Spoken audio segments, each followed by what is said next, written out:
দেখো 13, 14 অঙ্ক, দুটি অঙ্ক। 13 নম্বরটা কি বলছে?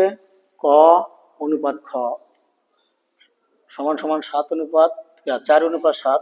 খ খ অনুপাত গ সমান সমান 10:7 হলে ক খ ক খ গ নির্ণয় করো। তাহলে আমরা 13 নম্বরটার সমাধান যদি দেখি, 13 যে দেওয়া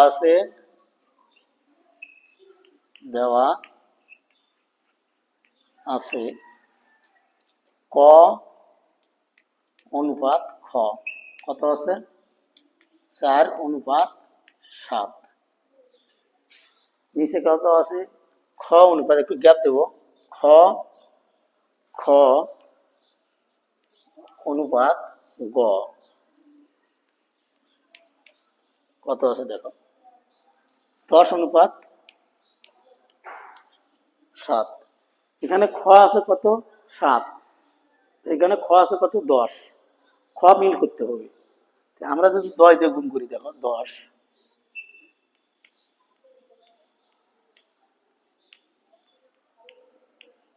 কত দাঁড়ায়? 4 কত হয়? 40 অনুপাত 7:70। এখানে আমাদের খ হচ্ছে কত? 70। খ আছে কত? 70। এখানে খ আছে কিন্তু 10, তাহলে ক দিয়ে গুণ করতে হবে 7। 10 গুণন 7, 7 গুণন 7। তাহলে আমরা এখানে কত দিয়ে গুণ করলাম দেখো, অনুপাতকে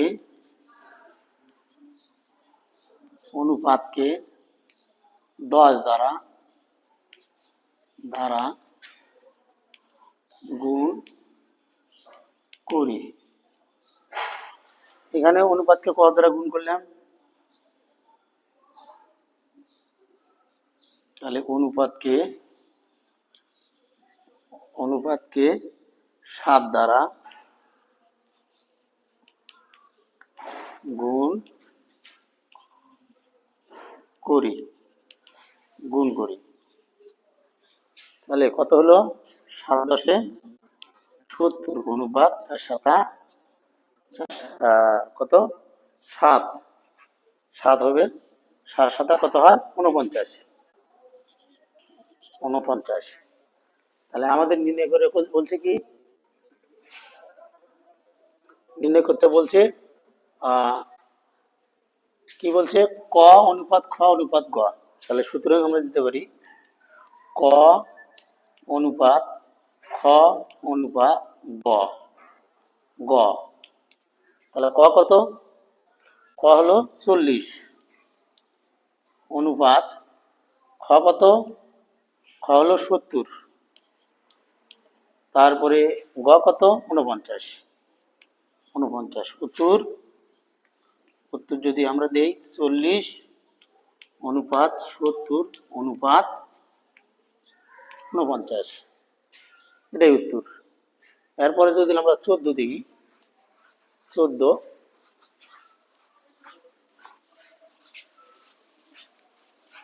আমারটা একটু পড়ে নাও। 14 কি বলছে? 9,600 টাকা সারা, মাইমুনা ও রাইসার মধ্যে 4:3 অনুপাত 1 অনুপাতে ভাগ করে দিলে কে কত টাকা পাবে? তাই না? দেখি, তাহলে আমরা লিখতে পারি এখানে 14 নম্বরটি। প্রথমে আছে সারা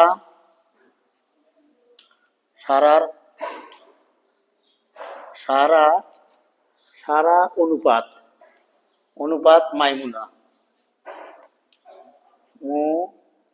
মাইমুনা অনুপাত রাইসা সমান সমান কত? দেখো 4:3 অনুপাত 1। যদি আমরা অনুপাতের যোগফল লিখি, অনুপাতের যোগফল সমান সমান, তাহলে কত হয়? 4 যোগ 3 যোগ 1 কত দাঁড়ালো? 7, 8 দাঁড়ায়।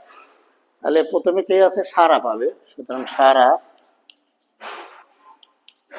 সারা পাই দিই পাই, দেখো সারার আছে কত, 4 আছে, সারা কত আছে 4 ভাগ 8 গুণন মোট টাকা কত, এই যেটা 9,600 টাকা। টাকা কত টাকা পাবে, এটা ভাগ করলে কত হয়, 8 দিয়ে 96 টাকা ভাগ করো, তাহলে 8 12 বাদ যায়, 12 এই 2 শূন্য বসে দাও, তাহলে 1200 কত হলো। এখন যদি গুণ করি আমরা, এই 12 দিয়ে 4 গুণ করলে 4 12 48, 2 শূন্য বসে টাকা দাও, 2 শূন্য বসে দিলে 4800 টাকা হয়। তাহলে সারা পালে, সারার পরে কে আছে, সারার পরে আছে মাইমুনা, এই যে মাইমুনা, মাইমুনা, মাইমুনা পায়, মাইমুনা কত আছে, মাইমুনা আছে হলো 3, নিচে কত, নিচে 8 গুণন 96 টাকা,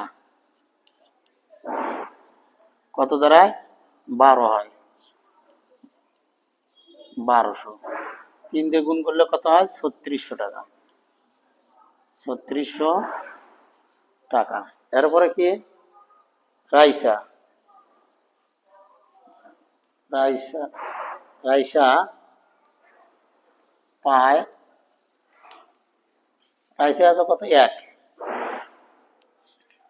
8 গুণন 96 টাকা, ব্র্যাকেটে টাকা দাও, কাটে কত হলো 1200, তাহলে কত 1 দিয়ে গুণ করলে 1200 টাকা। তাহলে আমরা উত্তর দিতে পারি কি, উত্তর হবে সারা, সারা কত পাইছে, সারা পাইছে 4800 টাকা, 4800 টাকা। তারপরে মাইমুনা, মাইমুনা, মাইমুনা হচ্ছে 3600 টাকা, 3600 টাকা। এবং রাইসা, রাইসা 1200 টাকা, 1200 টাকা, এটাই উত্তর। তারপরে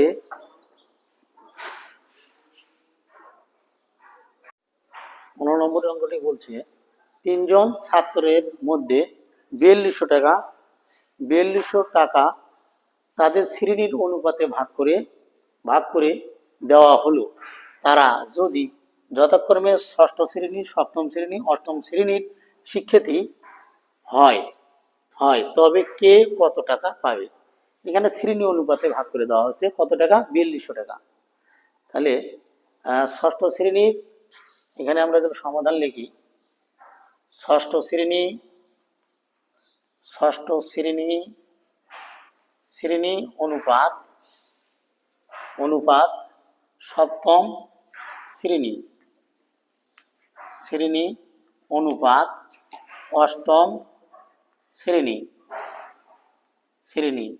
সমান সমান, তাহলে ষষ্ঠ মানে হচ্ছে 6, ষষ্ঠ মানে 6, সপ্তম মানে 7, অষ্টম মানে 8, তাহলে 6 অনুপাত 7 অনুপাত 8, এই তিনটা।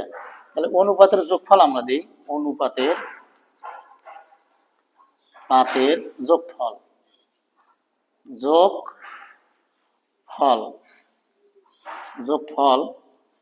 তাহলে 6 যোগ 7 যোগ 8 কত দাঁড়ায়, 7 6 13, 13 সাথে 8 যোগ করলে 21, তাহলে ষষ্ঠ শ্রেণী পাবে। তাহলে ষষ্ঠ, সুতরাং ষষ্ঠ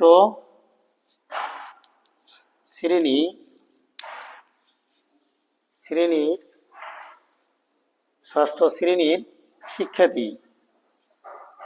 শিক্ষার্থী পাবে। তাহলে দেখো ষষ্ঠ শ্রেণী আছে কত 6, নিচে কত 21, গুণন কত টাকা আছে মোটে 4200 টাকা, 4200 টাকা। কাটলে কত হয়? কাটলে হয় হলো 200 200 কাটলে কত হয়? 6 দুগুণ 1200 টাকা। সপ্তম শ্রেণী পাবে, সপ্তম শ্রেণীর শিক্ষার্থী পাবে কত? ষষ্ঠ শ্রেণী আছে, সপ্তম আছে 7, নিচে কত? 21 গুণন 4200 টাকা।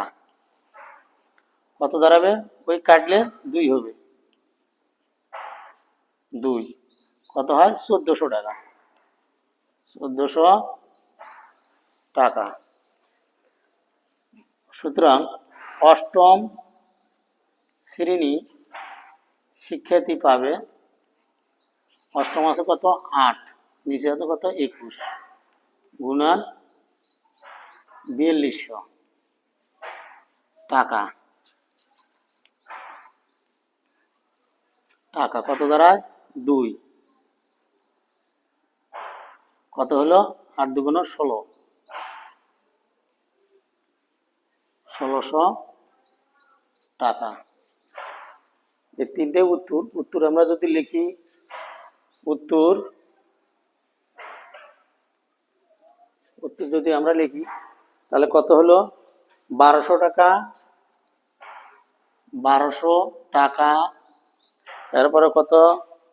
1400 টাকা, 1400 টাকা এবং কত? 1600 টাকা, 1600 টাকা। এই তিনটে উত্তর। এরপরের অঙ্কটি যদি আমরা লিখি, 16 নম্বর অঙ্ক। দেখো ভিডিওর সর্বশেষ অঙ্কটি বলছে কি, যে সুলাইমান ও সালমানের আয়ের অনুপাত 5:7। সালমান ও ইউসুফের আয়ের অনুপাত 5:4। সুলাইমানের আয় 120 টাকা হলে ইউসুফের আয় কত? তাহলে দেখো, সুলাইমানের আয় অনুপাত ইউসুফের আয় কত আছে? এই যে 5:7। আর একটু গ্যাপ দিছি, সালমানের আয় অনুপাত ইউসুফের আয় কত আছে এখানে? এই যে 4:5, 4:5। এখানে দেখো 2 জন আছে 2 জায়গাতে। এখানে হচ্ছে সালমান, এখানেও সালমান, এখানেও সালমান। এখানে সালমান আছে 7, এখানে সালমান আছে 4। কত দিয়ে গুণ করলে আমাদের 2 জায়গারই অনুপাতটা যেন এক হয়? তাহলে দেখো, এখানে 4 দ্বারা গুণ করছি, এখানে 4 × 20, 4 × 7 28। এখানে গুণ করছি 7 দ্বারা, 7 দ্বারা গুণ করছি, তাহলে 4 × 7 28, 5 × 7 35। তাহলে সুলাইমানের আয় অনুপাত ইউসুফের আয়, যেহেতু 2 জনের সাথে আছে, কত? সালমানের আয় অনুপাত সুলাইমানের আয় অনুপাত সালমানের আয় অনুপাত ইউসুফের আয়, এই 3 জনের। তাহলে 2 জনের কথা আছে, এখানে ধরি সুলাইমানের আয় হলো 20x আর ইউসুফের আয় হলো 35x।